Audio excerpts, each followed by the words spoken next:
minuto pong ito ating pong pag-usapan ng update patungkol po sa mga programa ng kasalukuyang administrasyon dito sa Mr. President on the Go. Una nga po dyan mga kababayan bilang pag-alala sa mga naging biktima ng Bagyong Christine. Itinikra ni Pangulong Ferdinand R. Marcos Jr. ang Nobyembre 4 o today bilang National Day of Mourning o araw ng pagdadalamhati sa mga naging biktima ng Bagyong Christine. Ang Proclamation number 728 ay niligdaan ni Executive Secretary Lucas Bersamin nitong October 30. Hinihikayat din ng Pangulo ang lahat ng Pilipino na mag-alay ng panalangin para sa mga biktimang naapektuhan ng kalamidad.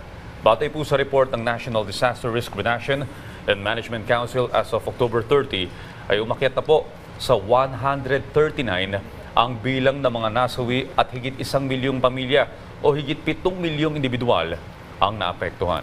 Sunod naman po sa flag, Heraldic Code of the Philippines, pinag-utos na i-half-mast ang bandila ng Pilipinas sa lahat po ng mga gusali at installations ng pamahalaan sa buong bansa sa araw pong ito.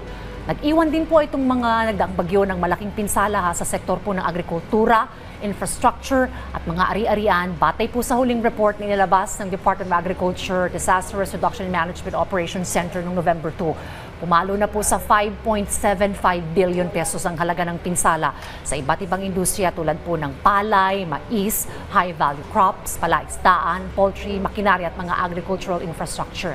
At gaya po sabi ng ating Pangulo, muli hinikayat po ang lahat na mag-alay ng panalangin para po sa mga naging biktima itong nagdaang Bagyong Christine.